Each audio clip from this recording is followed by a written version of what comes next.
Ó Mãe Santíssima, intercedei por nós para que possamos bem compreender os ensinamentos de vosso Divino Filho, nosso Senhor e Salvador Jesus Cristo, e as explicações dos pais da Igreja.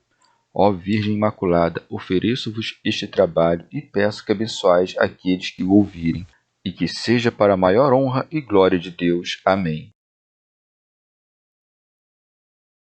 Senhor onipotente, purificai o meu coração e os meus lábios. Vós, que purificastes os lábios do profeta Isaías com carvão em brasa, e dignai-vos, por tal modo, purificar-me com a vossa misericórdia, para que possa dignamente anunciar o vosso santo Evangelho. Por Jesus Cristo nosso Senhor. Amém. Senhor, abençoai-me. Que o Senhor resida no meu coração e nos meus lábios, para que anuncie digna e convenientemente o seu Evangelho. Amém. Evangelho de Nosso Senhor Jesus Cristo, segundo São Mateus. Missão dos 12. Jesus enviou esses 12 com estas recomendações. Dirigindo-vos a elas, proclamai que o reino dos céus está próximo. Curai os doentes, ressuscitai os mortos, purificai os leprosos, expulsai os demônios. Dai de graça o que de graça recebestes. Não leveis ouro, nem prata, nem dinheiro nos vossos cintos, nem alforje para o caminho, nem 2 túnicas, nem sandálias, nem cajado, pois o operário é digno do seu sustento.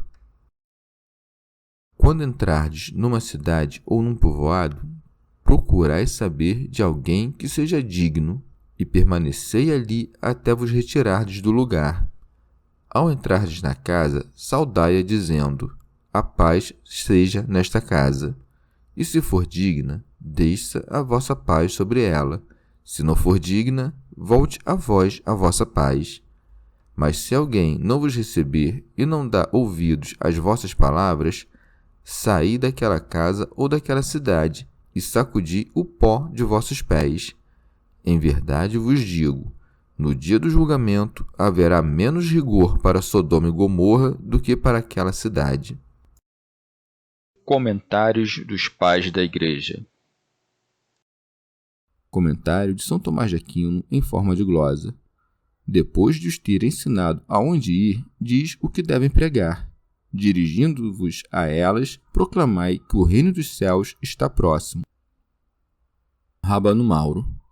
Aqui diz que se aproxima o reino dos céus pela fé que nos é dada pelo Criador invisível, não por um movimento dos elementos visíveis. Com razão, chamam-se santos do céu os que possuem a Deus pela fé e são amados pela caridade. São João Crisóstomo. Vede a grandeza do mistério, vede a dignidade dos apóstolos. Não lhes ordena que anunciem coisas sensíveis, como a Moisés e aos profetas, mas coisas novas e inesperadas. Estes anunciaram bens terrestres, os apóstolos anunciam o reino dos céus e todos os bens que ele contém. São Gregório Magno. Cristo atrelou milagres aos santos pregadores, para que essa virtude desse crédito às palavras e que uma pregação nova fosse acompanhada de obras novas. Por isso segue-se: curai os doentes, ressuscitai os mortos, purificai os leprosos, expulsai os demônios. São Jerônimo. Para que se acreditasse naqueles homens rústicos, sem ciência, iletrados, sem eloquência, que prometiam o reino dos céus, foi-lhes dado o poder de fazer milagres, a fim de que a grandeza dos sinais fosse uma prova da grandeza das promessas. Santo Hilário de Poitiers. O Senhor comunica todo o seu poder e toda a sua virtude aos apóstolos, a fim de que aqueles que tinham sido criados à imagem de Adão e à semelhança de Deus recebessem agora uma semelhança perfeita com Cristo e pudessem curar com essa participação no poder do Senhor todos os males que o instinto de Satanás havia introduzido no corpo de Adão. São Gregório Magno. Esses milagres foram necessários no princípio da Igreja, a fim de que a fé dos crentes crescesse, deveria ser alimentada com milagres. São João Crisóstomo. Depois, porém, pararam de ocorrer, quando a reverência pela fé se alastrou por todos os lugares. Se ocorreram depois, foram poucos e raros. Deus costuma fazer esses prodígios quando o mal chega ao seu extremo. É então que faz vir seu poder. São Gregório Magno. Entretanto, a Igreja faz todos os dias espiritualmente o que então faziam os apóstolos corporalmente. E esses milagres são maiores, porque restituem a vida não aos corpos, mas às almas. Remígio de Auxerre. Esses enfermos são os indolentes, que não têm forças para viver bem. Os leprosos são os cobertos da impureza das obras e dos deleites carnais. Os mortos são os que fazem as obras da morte. Os endemoniados, aqueles que estão sujeitos ao poder do diabo. São Jerônimo. E porque os dons espirituais se envilecem quando mediados por uma recompensa temporal, condena a avareza acrescentando: dai de graça o que de graça recebestes, como se dissesse: eu, vosso mestre e senhor, dei-vos sem cobrar nada, logo, dai também sem nada cobrar. Comentário de São Tomás de Aquino em forma de glosa. Disse isso para que Judas, que levava a bolsa, não se valesse desse poder para acumular dinheiro e, ao mesmo tempo, para condenar a perfídia herética dos simoníacos. São Gregório Magno previa que não faltariam aqueles que desviariam o dom do Espírito Santo como objeto de comércio, colocando o dom de fazer milagres a serviço de sua avareza. São João Crisóstomo. Vede que se preocupa tanto com a diligência dos costumes quanto com os milagres, mostrando que os milagres sem ela nada são. Vede também como impede a soberba, dizendo: de graça recebestes, e como previne a impureza do amor ao dinheiro, dizendo: dai de graça. Ou, para que vissem que não são os autores dos benefícios, disse: de graça recebestes, como se dissesse: não dais nada que vos pertença, não recebestes nem como recompensa, nem como preço do vosso trabalho. E como é uma graça que vos dei, dai-a como a haveis recebido, pois jamais encontrareis um preço que corresponda ao seu valor. Depois de proibir o tráfico das coisas espirituais, consequentemente arranca a raiz de todos os males com as palavras: não leveis ouro nem prata nos vossos cintos. São Jerônimo. Se a finalidade a que se propõe pregando o Evangelho não é receber uma recompensa pecuniária, é supérflua a posse de ouro, prata ou outra moeda, pois então o objetivo da pregação não seria a salvação dos homens, mas o amor ao dinheiro. São João Crisóstomo. Por esse preceito, primeiro impede qualquer suspeita sobre seus discípulos, depois liberta-os de todo cuidado para que possam entregar-se inteiramente à pregação da palavra de Deus. Em terceiro lugar, ensina-lhes até onde vai seu poder, pois mais tarde lhes diz: quando eu vos mandei sem bolsa, sem alforje, sem sandálias, faltou-vos porventura alguma coisa? São Jerônimo. Não é excessivo proibir as riquezas representadas pelo ouro, pela prata e pela moeda, e até o que é necessário para a vida. Ele quer que os apóstolos, doutores da verdadeira religião, que deviam ensinar que o governo da providência divina se estende a tudo, mostrem-se eles mesmos sem preocupações com amanhã. Comentário de São Tomás de Aquino em forma de glosa. Por isso, acrescenta: nem dinheiro nos vossos cintos. Há duas espécies de coisas necessárias, uma que serve para comprar o necessário, significada pelo dinheiro na cintura, outra necessária em si mesma, representada pelo alforje. São Jerônimo. Com as palavras nem alforje para o caminho, censura os filósofos conhecidos vulgarmente por bactroperitas, que, desprezando o mundo e tendo todas as coisas por nada, levam consigo suas provisões. Segue-se nem duas túnicas.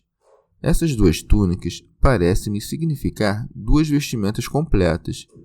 Não diz aos que vivem na Sítia ou em regiões com clima glacial que usem apenas uma túnica, mas pela túnica entende uma única vestimenta, ordenando que não tenham outra de reserva por medo do futuro.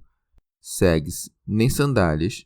O próprio Platão proíbe cobrir as 2 extremidades do corpo para impedir que se enfraqueçam a cabeça e os pés, porque quando estas partes têm vigor e firmeza, também as outras partes do corpo tornam-se mais robustas. Segue-se, nem cajado, porque se temos o auxílio do Senhor, que necessidade teríamos da proteção de um bastão? Remígio de Auxerre. Manifesta-nos o Senhor com estas palavras, que chama os santos pregadores novamente à dignidade do primeiro homem, que, enquanto possuía os bens celestiais, jamais desejou os terrenos, e que somente preocupou-se com eles quando perdeu aqueles pelo pecado. São João Crisóstomo. Feliz esta comutação! Em troca do ouro, da prata e das coisas semelhantes, receberam o poder de curar os enfermos, ressuscitar os mortos e coisas semelhantes. Por isso, não lhes diz desde o princípio que não possuam ouro nem prata, mas só quando lhes manda limpar os leprosos e expulsar os demônios. Vemos assim que, de homens, fê-los, por assim dizer, anjos, deixando-os livres de todo cuidado com as coisas desta vida, a fim de que só cuidassem da instrução. E mesmo deste cuidado, dispensa-os, dizendo-lhes: não fiqueis preocupados em saber como ou o que haveis de falar. Assim, o que lhes parece pesado e difícil, ser-lhes-á muito leve e fácil. Não há nada mais doce que estar livre de toda preocupação, sobretudo quando, retiradas as preocupações, for possível não ser diminuído em nada, já que Deus está presente e atento a todas as necessidades. São Jerônimo. E como enviou os apóstolos quase nus e desprovidos de tudo, e parecia muito dura esta condição de mestres, temperou a severidade desse preceito, dizendo: pois o operário é digno do seu sustento, como se dissesse: recebei o quanto vos for necessário para a vestimenta e para o alimento. É o que diz o apóstolo: tendo, pois, os alimentos necessários e com que nos cobrir, contentemo-nos com isto. E em outro lugar: o que é catequizado na palavra, reparta de todos os bens com o que catequiza, a fim de que os discípulos que recebem bens espirituais façam seus mestres participarem de seus bens temporais, não para satisfazer sua avareza, mas para atender às suas necessidades. São João Crisóstomo. Era conveniente que os discípulos alimentassem os apóstolos, pois poderiam sentir-se superiores àqueles que ensinavam se lhes dessem tudo e nada recebessem. E os discípulos, por seu turno, poderiam sentir-se desprezados e afastar-se de seus mestres. E para que os apóstolos não dissessem que os mandaria mendigar, envergonhando-se com isso, chama-os de operários e chama o que lhes é dado de recompensa. E para que não formassem a ideia de que, por ser verbal seu ministério, tivesse pouca importância, diz-lhes: o operário é digno do seu sustento. Não quis assim dar uma ideia exagerada dos trabalhos e da recompensa que merecem, mas traçar para os apóstolos uma regra de conduta e ensinar aos que suprem suas necessidades que, fazendo-o, dão-lhes o que lhes é devido. Santo Agostinho. O Evangelho não é, pois, uma coisa venal, que se prega por uma recompensa temporal. Se alguém o vende assim, vende uma coisa grandiosa por um preço vil. Recebam, portanto, os pregadores do povo o sustento para a sua vida, e esperem somente de Deus a recompensa de seu ministério. O que os fiéis dão aos que os servem na caridade do Evangelho não é como um salário, mas como um subsídio que lhes permite continuar seu trabalho. Ou de outro modo, quando o Senhor disse aos apóstolos: não leveis ouro, acrescenta imediatamente: pois o operário é digno do seu sustento. Estas palavras deixam claro porque o Senhor não quer que eles tenham ou levem consigo dinheiro, não porque ele não seja necessário para o sustento de suas vidas, mas para que compreendam que os enviou de tal forma que seu sustento lhes era devido por aqueles a quem anunciavam o Evangelho, como o soldo é devido àqueles que combatem. Vemos também aqui que o Senhor não ordena aos que anunciam o Evangelho que vivam unicamente das ofertas daqueles que evangelizam. Se fosse assim, aliás, Paulo não poderia ter vivido do trabalho de suas mãos. O que ele fez foi dar aos apóstolos um poder, e isto justificava que recebessem os donativos dos que evangelizavam. Quando o Senhor impõe um preceito, não o cumprir é uma desobediência formal. Mas é permitido não usar um poder que ele dá e renunciar a ele como a um direito outorgado. O Senhor quer, portanto, estabelecer que aqueles que anunciam o Evangelho têm o direito de viver do Evangelho e ordena aos seus apóstolos que não se preocupem em ter as coisas necessárias à vida, nem grandes nem pequenas. Por isso acrescenta, nem cajado, para indicar aos fiéis que estavam obrigados a dar-lhes não o supérfluo, mas o necessário. A palavra cajado significa o poder, conforme é dito em Marcos. Recomendou-lhes que nada levassem para o caminho, a não ser um cajado apenas. E quando em Mateus ele proíbe levar calçados, é por querer que estejam livres de qualquer preocupação, pois não se pensa em levar consigo senão o que se receia que falte. Deve-se entender o mesmo do que é dito das duas túnicas. Proíbe-lhes de levar outra além da que vestem, a fim de precaverem-se quanto às necessidades da viagem, pois que têm o direito de receber o necessário.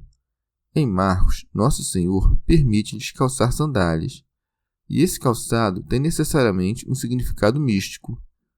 Como elas deixam os pés descobertos em cima, enquanto protege-os embaixo, significa que o Evangelho não deve ser mantido em segredo e que não se deve apoiar em interesses temporais. No mesmo lugar, proíbe-lhes expressamente não só de levar duas túnicas, mas de vesti-las, para ordenar-lhes que fujam de toda duplicidade e que sejam sempre simples em sua conduta. É, portanto, incontestável que o Senhor disse tudo aquilo que os evangelistas narram, ora em sentido literal, ora em sentido figurado. Uns narraram uma parte do seu discurso, outros uma outra. E agora, quem pretender que o Senhor não poderia, na mesma passagem, ter falado alguma coisa em sentido figurado e outras em sentido literal, lance os olhos sobre as outras partes do Evangelho e vai se convencer de que essa opinião é não só temerária, como pouco esclarecida. Pois, quando o Senhor recomenda que a mão esquerda ignore o que faz a mão direita, será forçado a tomar no sentido figurado as esmolas e tudo que é matéria desse mandamento. São Jerônimo. Demos seu sentido histórico. Vejamos agora seu sentido místico. Não é lícito que os mestres possuam ouro, prata ou dinheiro na cintura. Vemos que o ouro frequentemente significa a inteligência, a prata significa a palavra, o dinheiro a voz. Ora, não podemos receber essas três coisas de nenhum homem, pois é Deus quem nos dá, nem dar ouvidos aos ensinamentos dos heréticos, dos filósofos ou de outras doutrinas perversas. Santo Hilário de Poitiers. A cintura é uma das coisas necessárias a quem exerce algum ofício e torna seu trabalho mais livre. Proibir de levar dinheiro na cintura equivale a proibir toda venalidade no exercício do ministério. Não levar alforje pelo caminho significa deixar de lado toda preocupação com as necessidades temporais, pois todo tesouro terrestre é pernicioso ao coração, porque onde está nosso tesouro, ali estará nosso coração. Diz também nem duas túnicas, pois basta uma só túnica àqueles que se revestiram de Cristo. Depois de ter recebido a inteligência da fé, deve-se rejeitar as vestimentas que apresentam os hereges ou a antiga lei. Nem sandálias, porque numa terra santa e desembaraçada dos espinhos e aguilhões dos pecados, como foi dito a Moisés, não devemos ter nenhum outro preparo para andar, senão aquele que recebemos de Cristo. São Jerônimo.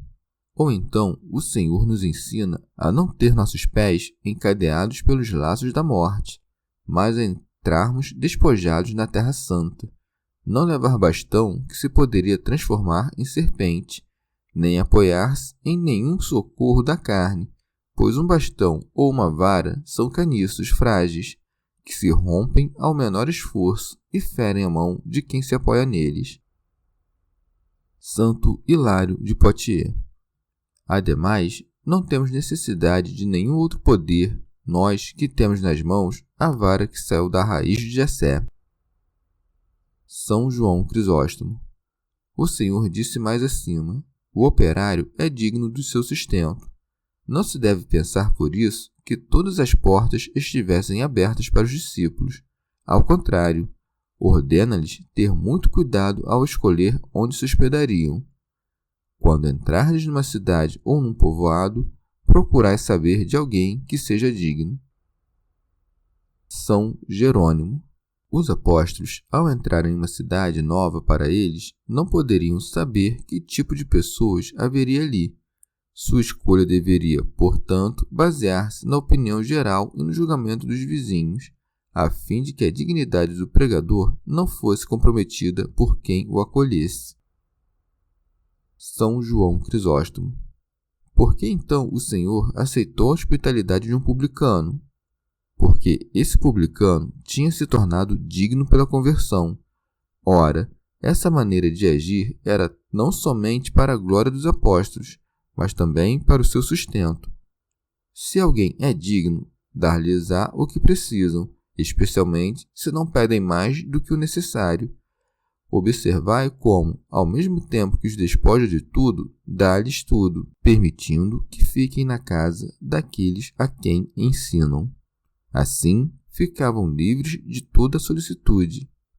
E como não levavam nada consigo, não pediam mais do que o necessário e não entravam indistintamente na casa de todos, persuadiam mais facilmente a todos de que vinham apenas para a sua salvação. O Senhor queria que os seus apóstolos brilhassem mais pelas virtudes que por seus milagres, e um sinal muito evidente de virtude é renunciar a todo o supérfluo. São Jerônimo. Aquele que foi escolhido para hospedá-los não lhes faz um favor, mas o recebe, e diz que ele é digno, pois deve compreender que receber a graça é mais do que dar. São João Crisóstomo. Notai que não lhes dá ainda todas as coisas, não lhes dá o conhecimento das pessoas dignas, mas ordena que se informem. A essa ordem acrescenta a de não mudar de casa em casa, e permanecei ali até vos retirardes do lugar, para não contristarem seu hospedeiro, e para não serem considerados levianos ou dados à gula. Santo Ambrósio. Não é sem motivo que ordena aos apóstolos escolherem a casa em que ficarão, mas a fim de que não tenham motivo para mudar de hospedagem. Mas as mesmas preocupações não são recomendadas aos que recebem, pois, usando nisso de excessivo discernimento, sua hospitalidade poderia perder todo o valor. Segue-se. Ao entrardes na casa, saudai-a dizendo: a paz seja nesta casa. Comentário de São Tomás de Aquino em forma de glosa. Como se dissesse: pedi a paz para vosso hóspede, a fim de adormecer nele toda repugnância contra a verdade. São Jerônimo. Essas palavras contêm implicitamente a saudação ordinária dos gregos e dos sírios, pois a palavra hebraica e siríaca Salemelach ou Samalach, isto é, a paz esteja contigo, corresponde à grega xere e à latina ave. Eis, portanto, o sentido dessa recomendação. Entrando em uma casa, pedi a paz para os que nela habitam, e tanto quanto possível apaziguai as contendas e as discórdias. Caso se obstine nas dissensões, recebereis vossa recompensa pela paz que tiverdes oferecido, ao passo que os que recusaram a paz terão a guerra, conforme as palavras. E se for digna, desça a vossa paz sobre ela. Se não for digna, volte a vós a vossa paz. Remígio de Auxerre. Porque será predestinado à vida aquele que escutar e seguir o Verbo celeste. E se ninguém quiser ouvi-lo, nem por isso o pregador ficará sem frutos, pois voltará a ele essa paz quando o Senhor o recompensar por seu trabalho. São João Crisóstomo. Ensina-lhes o Senhor que não esperem, porque ensinavam que os outros saúdem-nos, mas que se adiantem na saudação, honrando assim aqueles que os recebem. Faz-lhes ver em seguida que não se trata de uma simples saudação, mas de uma verdadeira bênção, dizendo-lhes: e se for digna, desça a vossa paz sobre ela. Remígio de Auxerre. O Senhor ensina seus discípulos que ofereçam a paz ao entrar em uma casa, a fim de que essa saudação da paz os ajude a saber se a casa ou o hóspede são dignos de recebê-los. É como se lhes dissesse pacientemente: oferecei a paz a todos. Se a receberem, mostrarão que são dignos dela. Se a recusarem, que não o são. Mesmo que tenham sido orientados pela opinião geral na escolha de uma casa digna de recebê-los, devem fazer essa saudação, pois os pregadores devem ser chamados mais por causa de sua dignidade do que parecer que se oferecem sem motivo. Ora, a saudação da paz, feita com essas poucas palavras, pode servir para reconhecer sem erro se uma casa ou seu morador são dignos de oferecer hospitalidade. Santo Hilário de Poitiers. Os apóstolos, portanto, saúdam a casa com desejo da paz, mas suas palavras significam a paz, não a dão. Quanto à própria paz, que sai das entranhas da misericórdia, só pode descer sobre essa casa se ela merecer. Se não for digna dela, o mistério dessa paz toda divina deve permanecer encerrado na consciência dos apóstolos. E aqueles que rejeitarem os preceitos do reino dos céus, ficará a maldição eterna, significada pela saída dos apóstolos e pela poeira sacudida dos pés. Por isso segue-se: mas, se alguém não vos recebe e não dá ouvidos às vossas palavras, saí daquela casa ou daquela cidade e sacudi o pó de vossos pés.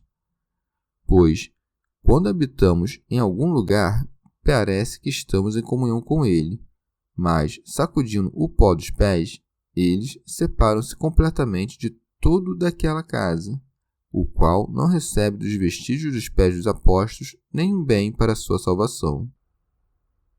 São Jerônimo. Eles sacodem o pó de seus pés em testemunho de seus trabalhos, e para atestar que entraram naquela cidade e que o anúncio do Evangelho chegou aos seus habitantes. Ou esse pó sacudido significa que nada devem receber, nem mesmo necessário, daqueles que desprezam o Evangelho, já que é mais tolerável Sodoma do que uma cidade que rejeita o Evangelho. Rábano Mauro. Ou de outro modo, os pés dos discípulos assinalam a própria obra e a marcha da pregação. O pó que lhes cobre é figura da inconstância dos pensamentos terrenos, a qual nem os doutores mais eminentes podem estar imunes, pois têm um constante cuidado com a salvação de seus ouvintes, e percorrendo as estradas deste mundo, acumulam o pó da terra em seus pés.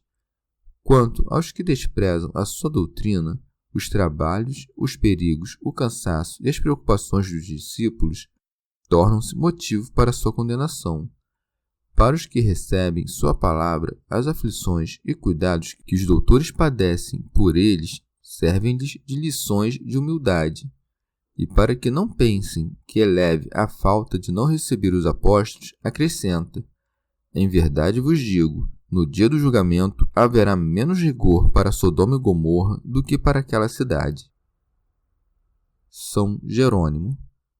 Porque não se pregou em Sodoma e em Gomorra, e esta cidade, que ouvia a pregação, não recebeu o Evangelho. Remígio de Auxerre. Ou também porque os habitantes de Sodoma e Gomorra, mergulhados em seus vícios carnais, exerciam a hospitalidade, embora seus hóspedes não fossem da qualidade dos apóstolos. São Jerônimo. Se os habitantes de Sodoma serão tratados com menos rigor do que essa cidade que não recebe o Evangelho, então os suplícios dos pecadores são diversificados. Remígio de Auxerre dá especialmente o exemplo dos habitantes de Sodoma e Gomorra, para ensinar que os pecados mais detestáveis aos olhos de Deus são os pecados contra a natureza, os quais motivaram a destruição do mundo pelas águas do dilúvio, a destruição de 4 cidades e que todos os dias são causas dos diversos males que afligem o mundo. Santo Hilário de Poitiers. Em sentido místico, o Senhor nos ensina que não devemos frequentar as casas nem ser íntimos daqueles que são inimigos de Cristo ou que o ignorem, e a perguntar em cada cidade quem é digno de receber-nos, ou seja, se há nela alguma igreja e se Cristo habita nela. Estando nela, não passemos a outra, porque ela é digna e seu hóspede é justo. Haveria muitos judeus cujo respeito à lei seria tal que, apesar de crerem em Cristo por admirarem suas obras, continuariam, entretanto, a praticar as obras da lei.